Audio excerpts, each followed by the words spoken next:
Bonjour à vous toutes et tous, je suis ravi de vous retrouver pour une nouvelle vidéo sur la chaîne YouTube de l'Aurore Céleste. Voilà. Comme vous le savez, vous pouvez également voir les autres qui sont disponibles sur l'onglet vidéo. Voilà.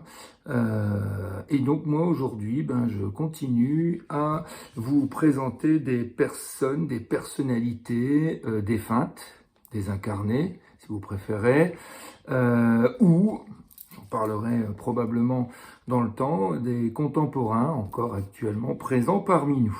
Voilà. Alors aujourd'hui, je vais vous parler d'une personne qui est décédée depuis un bon moment maintenant et qui est un personnage très connu évidemment dans les milieux du spiritisme, qui aurait probablement voulu être plus connu encore. Je vais vous en énumérer pourquoi. Alors, le personnage s'appelle Léon Denis. Alors peut-être que beaucoup écoutent et ne connaissent pas son nom, d'autres probablement que oui. Alors, Léon Denis, c'est un Tourangeau. Voilà, il est de Tours. Et il est né au milieu des années, au milieu plutôt du 19e siècle, en 1846. Et il est décédé en 1927. Voilà. Donc il a vécu passé 80 ans. Voilà. Il a consacré sa vie à l'éducation, puisqu'il était enseignant à l'éducation nationale, et une grande partie de sa vie au phénomène de manifestation spirituelle. Voilà. Il a eu la chance, entre guillemets, si je puis dire, de connaître, quand il était jeune, euh, Allan Kardec. Donc je rappelle Allan Kardec, codificateur du spiritisme, livre des esprits, livre des médiums. On en a déjà assez parlé régulièrement, même dans d'autres vidéos ou diverses conférences qu'on peut faire.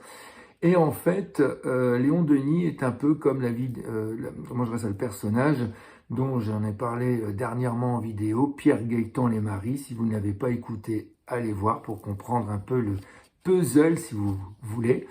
Et Léon Denis a écrit donc plusieurs livres. Il a pris également la suite de l'œuvre de Kardec en faisant beaucoup de conférences.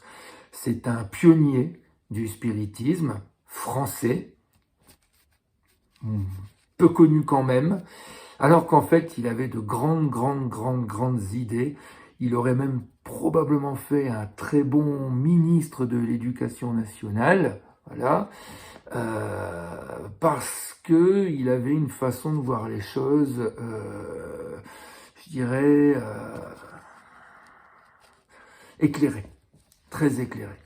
Par exemple, il aurait bien aimé qu'on enseigne le spiritisme à l'école, parce que encore aujourd'hui, on peut le constater, entre guillemets malheureusement, avec maintenant les réseaux sociaux, qu'il y a quand même pas mal de dérives, pas mal de bêtises, d'autres choses encore, voilà.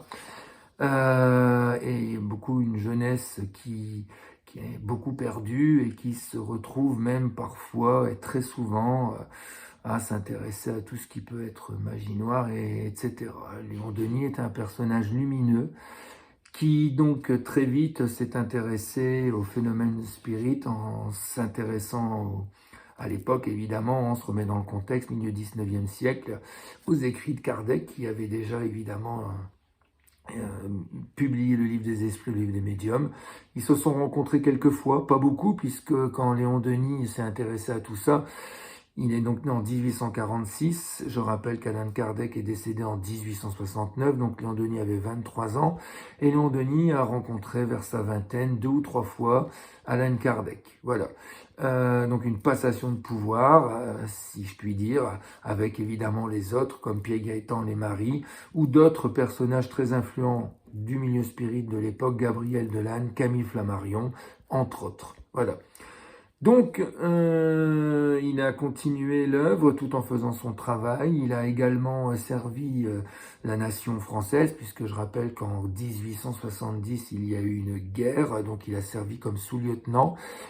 C'était un personnage diplômé, Léon Denis, et il était farouchement opposé au matérialisme et évidemment essayé de contrecarrer l'athéisme et les réactions hostiles des religions au spiritisme. Je rappelle quand même qu'au milieu du 19e siècle, on est sous l'emprise du régime Bonaparte III, et c'était quand même pas facile, et le clergé, puisque la religion catholique de cette époque-là n'a rien à voir avec aujourd'hui la religion catholique, et évidemment tous les courants de pensée qui aujourd'hui sont quand même, depuis les années 1970, très développés, très courants, très influents également. Voilà.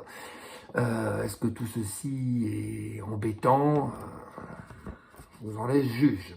Alors Léon Denis. Léon Denis a écrit plusieurs ouvrages. Il a voyagé. Il adorait voyager. Je pense que s'il serait de notre époque, il aurait fait... C'est un peu le Stéphane Alix, pour celles et ceux qui connaissent Stéphane Alix. Je ferai une vidéo sur lui également. Stéphane Alix, c'est quand même un personnage également, contemporainement parlant. Il a créé l'INRES, le Revue Inexplorée, il a écrit beaucoup de livres, j'en parlerai plus tard. Et donc Léon Denis est un peu le Stéphane Alix, c'est un peu Léon Denis de cette époque-là, et vice-versa. Donc il a écrit en 1889, donc vers sa quarantaine, après la mort. Voilà, un livre très beau que j'ai lu, très intéressant.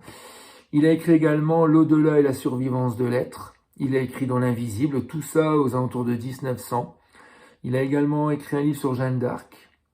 Il a écrit également en 1920 Le monde de l'invisible, les esprits et les médiums. Il a fait vraiment, vraiment beaucoup de choses.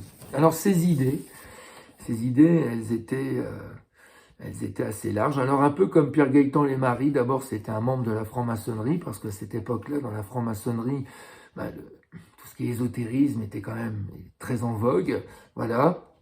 Et Denis avait pour ambition de révolutionner le milieu de l'enseignement et de proposer donc à la jeunesse qui s'intéressait également à tout ça, comment pouvoir communiquer avec le monde spirituel tout en se protégeant, pouvoir enseigner en quelque sorte quelque chose qui, si ça avait été mis en œuvre à cette époque-là, je pense que le matérialisme ne serait pas autant présent, surtout dans nos pays occidentaux. Alors est-ce que Léon Denis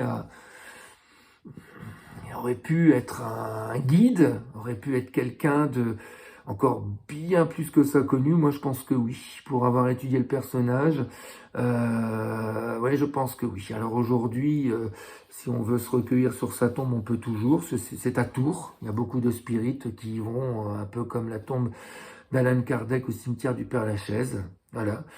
Donc dans l'enseignement, je rappelle un petit peu, parce que c'est vrai que Léon Denis a laissé une belle trace, voilà. Il voulait, c'est vrai, proposer autre chose que l'enseignement, je dirais, d'aujourd'hui, où il y a de plus en plus de personnes qui s'y retrouvent plus ou pas, et voulait vraiment, vraiment défendre la survivance de l'âme, voilà.